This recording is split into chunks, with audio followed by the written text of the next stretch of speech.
テキラとも言った14です。明けましておめでとうございます。というわけで、今年もよろしくお願いします。2022年になりましたね。去年の振り返り、2021年の振り返りと2022年の目標だったり抱負だったりをね、語っていこうかなと思ってます。手っ取り早く2021年の、僕が2021年、ちょうどね、去年も同じような動画撮ったと思うんですけど、その時に語ってた目標だったりが、2021年はどうだったのか、結果の確認ですね。と、これから2022年に向けてみたいなところをね、話せていけたらいいなと思います。はい。まず2021年、去年も同じような動画を撮ったんですけど、その時に掲げた目標っていうのがいくつかあって、簡単に言うと、クラカラ世界1位を取りたいっていうのが一番。クラカラ選手権です。今年こそは世界選手権優勝してやるぞ。と、去年の僕は言っていた。しかし、2位で終わってしまった。今年も準優勝というわけで。ここが一番大きな目標であり、そこが一番悔しいですね。2位のところまでね、世界2位というところまで2年連続でたどり着いたんですけど、あと一つ届かず、そのあと一つがね、一番遠いあと一つで、かなり未だに悔しいですね。世界選手権が終わってからもう1ヶ月ぐらい経つので、さすがに気持ちの整理だったり、いろいろ自分の中でいろいろ思うようなところはね、整理はできたし、チームメンバーとも少しそういうところは、主に額ですけど、話し合いができたりとか、ある程度、次にね、向かうようなステップというか、そういうことは、自分の中ではなんとなく整理ができました。世界大会終わった直後はほんと正直もう何も見たくない、クラクラ見たくないです、みたいなね、状況だったんですけど、だいぶ回復したかなと。そうだね、やっぱり、去年っていうか2020年度の世界選手権の方で決勝戦で ATN アタックスに負けて準優勝だった。で、打倒 ATN みたいな感じで2021年はやってきて、その ATN が世界選手権に途中で負けてしまって、決勝戦は JX タイガーと、ATN に借りを返したいみたいな、ね、思いも少しあったんですよ、世界選手権では。正直嫌な相手だけど、ATN にやって勝ちたいみたいなね、ところも少し目標としてはあったし、多分結構他のメンバーもそういうところあったと思うんだよね。それが ATN と戦うことなく負けてしまう、ATN とやらずに世界選手権準優勝っていうのが、やってもないし、借りも返せてないし、準優勝っていうのが、この、やるせないっていうか、どこにぶつけたらいいのみたいな。このやる気はどこへみたいなところ、この悔しさはどこへみたいな。まだ ATN に負けた方が良かったと思っちゃってるけど、それは本当にもう実力不足なところ。で、僕はね、あんまりね、負けた試合とか見ないようにしてたり、そういうとこを、負けにあんまり振り返らないように意識的にしてるんですけど、失敗とか負けの原因はしっかり把握してそれは直すべきかなと思うんだけど、必要以上に負けを振り返ることってあんまり良くないなと思ってて、メンタル的にもそうだし、ミスの原因だけ拾っていけば、わざわざ負けたことを振り返ることってそんなにメリットはないというか、悔しいねっていうことしかなくて、どうして負けたのっていう方が大事だと思ってるから、次に進む上ではね。そういうのを少し考えてみたんだけど、やっぱりね、JX タイガーに対する研究だったりっていうのが一番足りなかったっていうのがやっぱり、一番の範囲なのかなって今のところは思ってるし、攻撃面に関してはね、JX タイガーも非常にいいクランで強かったし、ただ、クイモカズも負けてなかったと思ってる実力だけ見ればね、ただ決勝戦のパフォーマンスは非常に良くなかった。そこは個人個人の問題であって、どこが相手でも負けてしまうような原因だからね、攻撃の自滅に関しては。JX タイガーに負けた原因っていうところで言うとやっぱ研究力のなさっていうところで、僕たちで言うと確か決勝戦の方ではね、ボックスベースと言われる、レジェンド陣に出てくるような四角い配置を出したわけなんですけど、ビルダーのね、エンド君は中国人なので、中国のクラの JX タイガーのことをある程度知ってて、ボックスベースはやめた方がいいよって事前に実は聞いてました。聞いてたんだけど、僕らの現場の判断で、ボックスベースで行こうっていう風に JX タイガー戦の前になって、それで結果15点取られて負けてるんでね。やっぱこれって JX タイガーに対する研究だったり理解度が足りないからこそやってしまったミスの一つだと思ってて、その前がね、準決勝の方で、14対13で負けたんだったかな。その時にJX タイガー用の対策陣を持ってきてたんですよ、実は出してて。で、その結果14点取られたし、これ、対策陣出しても微妙じゃない、あんま刺さってないな、みたいな印象を受けちゃったんですよね。その結果、ボックスベースは逆に成績が良くて、ドライブだったり、アフェリオンだったり、そこ2つかな他のどこやったっけ忘れちゃったけど、そこら辺には機能してたから、そうだね。対策陣出すよりはボックス陣の方が、防衛実績もあるし、自信があるのはこっちの方なんだけど、みたいなところでボックスベース使わないかみたいな話し合いがね、決勝前にあって、まあそれで見事失敗だったと。うん。まあそこに関してはシンプルにね、僕らの事前の JX タイガーに対する研究だったり、まあ JX タイガーがね、ほとんど配信のある対戦をやってないっていうところと、中国の方で今バグがあってね、5v5 の対戦できないんですよね、まともに。まあ、そういうのもあって本当に JX タイガーの情報入ってこなくて、そういうのはちょっときつかったですね。でもそれって、言い訳にするには薄くて、まあ実際僕たちも15点取ってれば負けなかった。少なくても引き分けでパーセントからの時間差勝負かな、時間勝負になるのかな、15対15だと。そういうところまでも持ち決めたはずなのにっていうところなので、まあせめてね、JX タイガーから2回やって1回しか防衛できなかったっていうところは本当にきつかったところかなと思います。まあでもね、これからまたどんどんまだ若い人たちなので、どんどんこれから強くなってくるクランの一つかなと思うので、まあ来年もね、JX タイガーは倒さなきゃいけないような対戦相手になるのかなと、個人的には思っているので、まあ良きライバルとしてね、まあ僕たちはまた挑戦者として、チャレンジャーとして戦っていこうかなと思います。はい。で、まあ簡単に、もう世界選手権関連で2022年の目標を語ってしまおうかなと思うんですけど、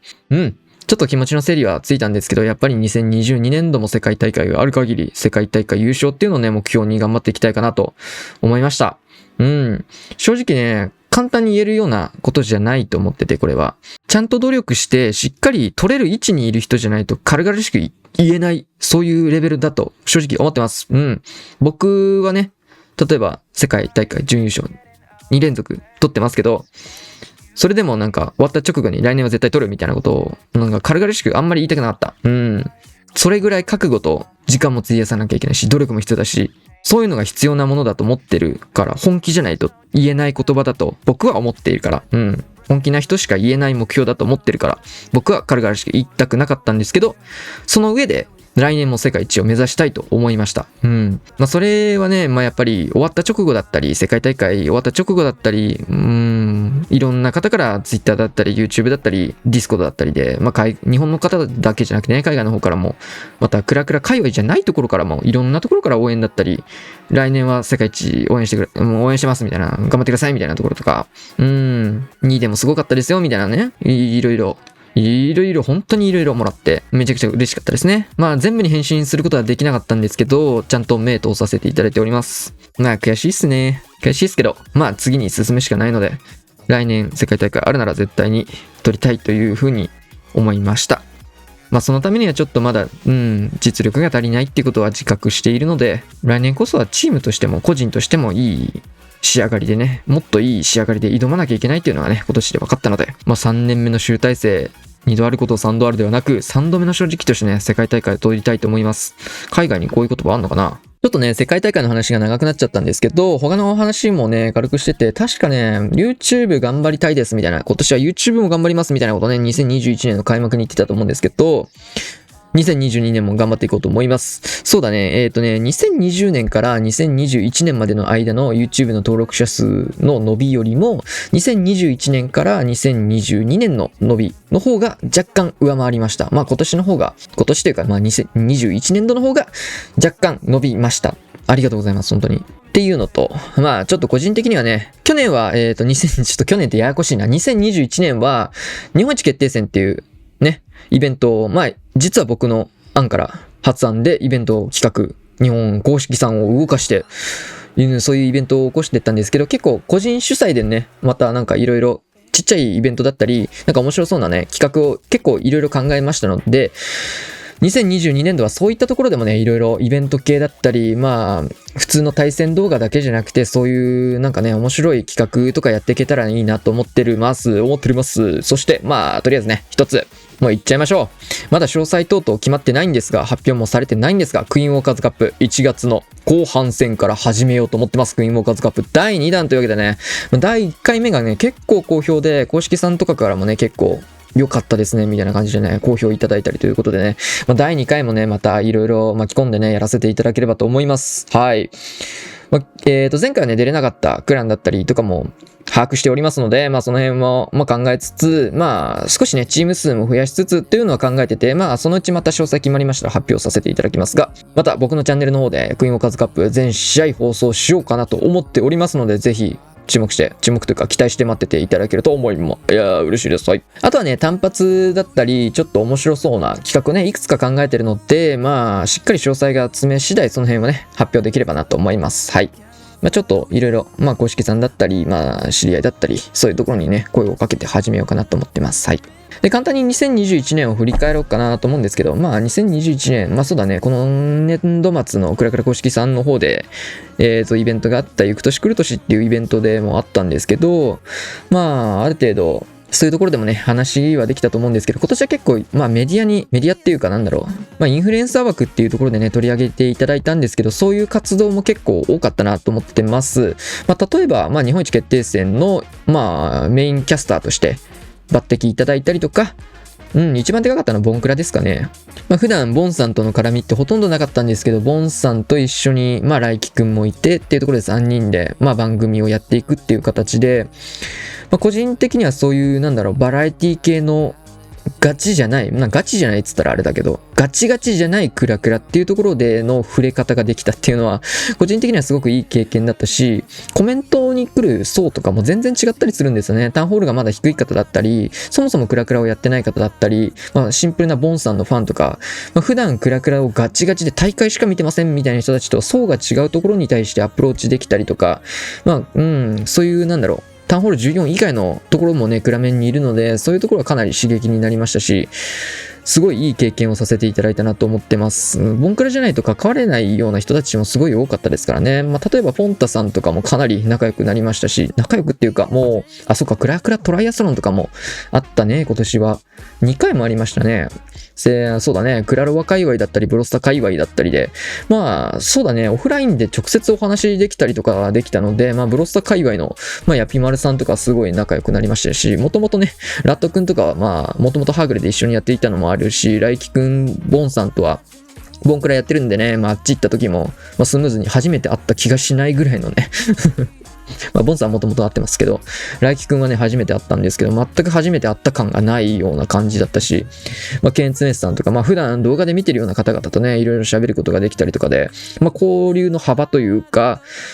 他のスーパーセルゲームの方の考え方だったり、他のゲームの価値観っていうところだったりがね、見れたのですごい面白かったし、自分としての知見も広がったかなと思ってます。トライアスロンはね、僕が負けた人が毎回優勝してて、初回はライキくんに負けてライキくん優勝だし、2回目は麦さんに負けて麦さん優勝だし、ね、麦さんすごかったね。クラロワの世界大会も優勝して、すごかったわ。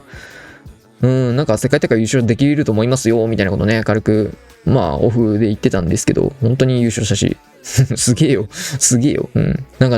分のこと最強って言ってて、本当に最強な人、麦さんぐらいしか見たことがない。自分のこと最強って言えるな、この人、みたいな。すごかったわ、本当に。あれで17歳とかえぐいわ。年間違ってるかも。あとはそうだね、クラクラ以外のところで言うと、クラロワ、ブロスターだったりっていうところも多かったんですけど、個人的にはね、アモンガスっていうゲームを今年は結構やってて、その界隈の人たちからもクラクラの世界選手権の応援をね、かなりいただいたりとかで、そのアモンガスをやってる人たちが僕の影響でクラクラを始めてくれたりして、その中の一人がね、この前のチャレンジ、雪のチャレンジ、僕の動画見てできましたって、びっくりしたんですけど、本当に。まだタウンホール6とか7の人が、僕の動画見て雪のチャレンジ真似してみたらできましたっつってて、マジと思って。もう、タウンホール7とかの人がタウンホール13とかのクエストでクリアしてんのマジって結構僕驚いたんですけどね。すげえわ、普通に。そういうところの交流とかも嬉しいっすよね。他の、僕が本職じゃないけど、本職としてやってる本ゲームの方を他の界隈の人がやってくれて、もう始めてくれるだけでめちゃめちゃ嬉しいんだけど、それで動画とかも見て、ボンクラとかも見てくれてたりする人が結構いたりするんすよね。やばいよね。すごい嬉しいですよね。それでもう一番近いところでのユタさんの動画見てくれてる、ユタさんの動画見て始めててってこういうところこうやってて真似しててみたいな話をできるのマジですごくないと思って、今年で結構嬉しかったことの一つですね。2022年はね、活動の幅広げたり企画の幅を広げたりね、いろいろできたらいいなと思ってて、もしかしたらもう、いろんな大きな発表等々もまたできるかもしれません。企画はとりあえず考えてますってことだけで、クイーンワーカーズカップは1月の後半にやりたいなと思ってます。はい。ぜひ皆様のね、今年2022年度の目標だったり抱負だったりを聞かせてください。僕も参考にさせていただいたり、いろいろ考えようかなと思ってて、いいなと思ったものは、取り入れるじゃないけど、僕もそういうのやってみようかなと思うんで、個人的にね、僕がね、いいなと思ったのが、2022年度に限らないことなんですけど、1日の 1% だけ頑張るっていうね、ツイッターでちょっと見かけたんですけど、1日の 1% ってどれくらいだと思います？ 15 分なんですよ。約15分が1日の 1% なんですって。だから1日の 1% だけ頑張るっつって15分間何かをやるっていう、全力でやる、例えば筋トレでもいいし、なんかの勉強でもいいし、英語の勉強でもいいし、そういうのを1日 1% だけ頑張りますっていうのを続ければ、1日15分の積み重ねで、いろいろやっていくし、逆に15分間無駄にするのって、ダラダラ15分間だけ寝過ごしちゃったとか、15分間だけ本当は勉強しなきゃいけないのにゲームやっちゃったみたいなところ、そういうのがあると1日の 1% を無駄にしたことになるっていうところでね、15分を 1% って捉えることでいい方にも悪い方にもね捉えられるっていうところでポジティブな 1% の使い方をしようかなと個人的には思ってます。辛いようなやつは 1% だけ頑張ろうってそう決めて続けていくこともできると思いますし、15分無駄にしちゃったとか、もう人生の1日の 1% を無駄にするのと同意義なのでね、そういう捉え方でちょっと時間をうまく使おうかなと思っております。そうだな、数字的なところで言うと YouTube も頑張りたいっていうところで、今18,000人ぐらいの方にチャンネル登録いただいてるんですけど、個人的にはねあんまりねチャンネル登録者数っていうのをね指標にはあんましたくないんですけど、できることなら3万人に行きたいっていうことにしときます。はい。僕の中のね一番の理想はやっぱり日本人に見てほしいっていうのが一番強くあるので、外国の方の登録者を稼ぐのは割と立場上簡単なんですよ。世界2位だし、なんなら日本語を今すぐやめれば多分もっと伸びます。僕のチャンネルだったら日本語やめて全部英語にしたりとか、もしくは英語なしでバックミュージックのみっていう形でもう速攻対戦のたびにバーって投げたり、ライブストリーム何も無言でもう日本語使わないってことすればもっと伸びると思うんですよね、正直。でもそういうやり方はあんまりやりたくなくて、日本の方っていうのはやっぱりメインっていうか日本の方に分かりやすい、日本の方にっていうところが僕の根底からずーっとやってきた根底にあるので、日本の方で伸ばしたく3万人っていう目標を掲げたいと思います。はい。結構ね、クラクラだとね、3万ってちょっと日本の方で3万って結構難しい数字だと正直思ってるんですけど、達成できればいいなーって軽く思ってます。だからだいたい1万2000人ぐらいを2022年度これから伸ばして頑張っていくって形になりますね。ぜひまだチャンネル登録お済みじゃない日本のお客様、ぜひねチャンネル登録と高評価していただけると嬉しいです。はい。というわけで今回はこんな感じであると思います。明けましておめでとうございます。というわけでチャンネル登録高評価よろしくお願いします。また次の動画でしましょう。さよなら。